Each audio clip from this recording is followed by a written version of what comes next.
YouTube? Welcome back to my channel, or this is the first video that you're seeing, then welcome to my channel. As you can tell from the title of this video, I'm going to be talking about what it's like to date as someone with Asperger syndrome. Don't get too ahead of yourselves though, because no, this video is not going to be an intimate delve into my personal life or my personal relationships or anything like that. I, at this point in my life, don't feel comfortable putting that information on the internet. That might change one day, but at this point, I'm just not interested in sharing all that. So we're not going to be talking about me specific. I'm going to try to keep this video as general as possible. I just want to talk about what it's like to experience a world of dating and relationships and love as a person in general who has Asperger syndrome. So let's go ahead and get into it, because I only have about 10 minutes to make this video. So for those who don't know, I'm just going to give a quick background of everything that's been going on. Background of my story. I was diagnosed with Asperger syndrome when I was 5 years old. I found out personally that I have Asperger syndrome when I was 12 years old. It really started to affect me around the age of 13. So to sum it up, middle school, very much lonely and awkward. High school, very much lonely and awkward. 18 years old, that's when I really started to come out of my shell, and now I'm 24 years old, and I'm still very much as weird as can be, but with slight improvement. So now that we have that out of the way, let's get into this video. So I feel like most people, you start getting interested in dating and romance, you start experiencing attraction to the opposite sex around the age of 12 or 13. For me, that's kind of what happened, but not really. I did start puberty at the age of 12, so I'm not delayed in that aspect. Like, my body is very much physically on track with where it's supposed to be. But my Asperger syndrome specifically affects my mental relationships and the way that I view relationships and everything. So to sum it up, at the age of 12 years old, I wasn't really interested in boys. I was very much capable of noticing when an attractive guy was in my presence. I was very aware of who the cute guys were in school, but at the same time, I could also point out when a really beautiful woman would be walking past me. So it's not like I was noticing a cute guy and being like, oh, I'm trying to be your girlfriend or nothing like that. Like, that was never the case. And it pretty much stayed that way throughout all of middle school. Was not interested in boys, was not interested in dating at all. High school rolls around, and my experience with relationships and dating is pretty much the same as it is with friendships. I did not really have a lot of friends in high school. I've said this before. I was very much like on the outskirts. I wasn't really hanging out with anyone. This was about 9th grade and 10th grade that it was like this. I didn't have any friends. I didn't talk to people, was not interested in talking to people. That just was not what I was about. I did talk to people every now and then, like when I was in gym and we wouldn't do anything, a group of kids would get together, and every now and then I would feel comfortable enough to join in on that conversation. But overall, I didn't really feel the need to have friends. I wasn't interested in having friends.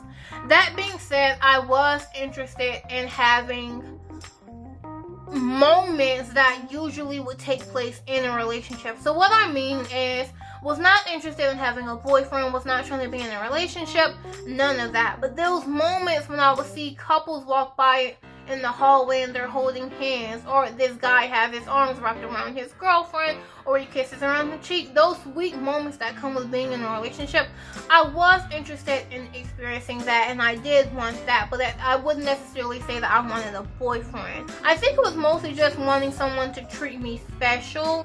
I think until like 12th grade, I never really saw myself as attractive. I thought I was very much the ugly duckling in school. And so I think what I was longing for mostly was having someone to treat me like I was pretty and treat me like they did want me.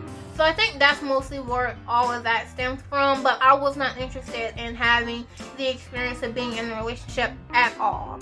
And then 11th grade rolls around and stuff changed. Like I said, I'm not going to get into the personal aspects in this video. I'm not going to talk about relationships and everything, but I did have stuff happen in 11th grade, and that's all I'm going to say. I'm not going to go into that, but stuff did happen in 11th grade and things did change. But eventually those things also came to an end, and I was brought back to where I was of not wanting to be in a relationship, but still wanting someone to hold my hand. I don't get it, alright. But that was pretty much my entire high school experience with dating and relationships. I was never boy crazy. I was never always looking for a boyfriend. I wasn't the type of girl to wear a whole bunch of makeup, dressed to the nines to school, just for the sake of getting these boys to notice me. Like, that's not who I was. I don't know why I keep doing these arm movements that you can't even see, but I'm gonna try to stop it. And then college rolled around. I did go to college right out of school. I went to technical college, so I did still live at home. So that might have affected my dating experience as well. Had I been living on the campus, I think I might have been a lot less lonely. But overall, I think my experience with college, well, honestly, the school that I went to, most of the people that were in my classes were like 20 so years older than me. And nothing wrong with dating an older man. That's just not my cup of tea, and we're gonna leave it at that. There have been, like, in the past 2 to 3 years, there have been like 3 guys that really caught my eye. And it's not necessarily because of the way that they looked. It's mostly because of the personality that they have. I'm really attracted to personality first. I mean, obviously they're all really attractive because, like, I got eyes, you know what I'm saying? But I am really attracted to personality first. And if you have a great personality, that's really what's going to attract me in the first place. I've always been a very shy person, so like talking to someone about stuff like that, I don't know. That's just something that I've always had trouble doing. But anyway, my story has pretty much stayed the same, guys. The way I was when I was 15 years old is the way that I am now. I'm open to the idea of love. I'm open to the idea of being in a relationship. But I'm not really looking for a man right now. That's not really something that interests me.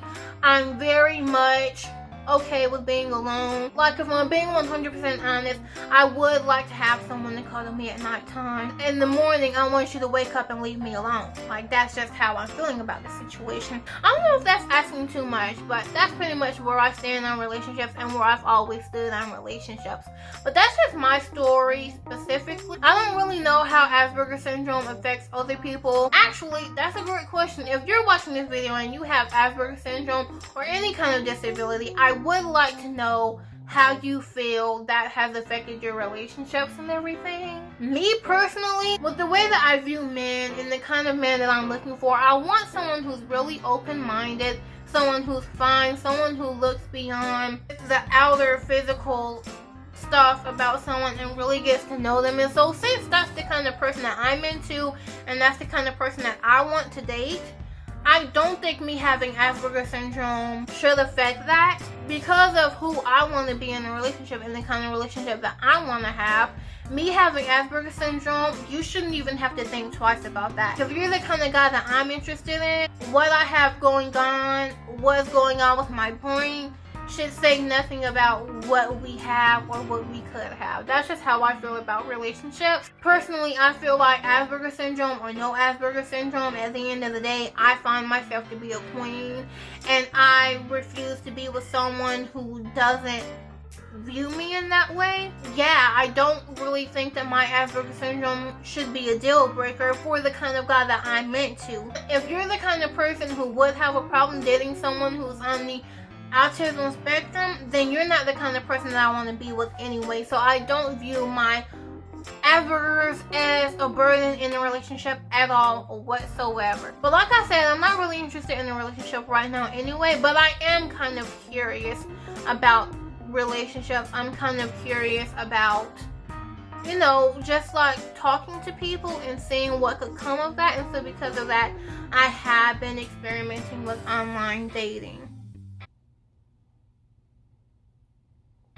It's been interesting, but we're gonna get into that into next week's video because, girl, there's honestly so much that I've learned and I haven't even like done it that much, but we're gonna talk about that in next week's video.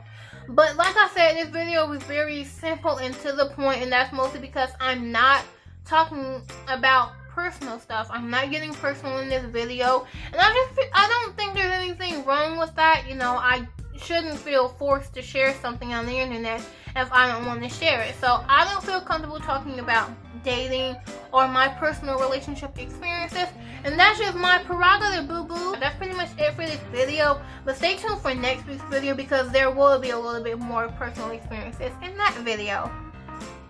But that's it. Thank you guys so much for watching this video. Please be sure to like, comment, and subscribe. And if you push that notification bell, you'll be notified every time I post a video. Thank you so much for all your love and support. It means the world to me.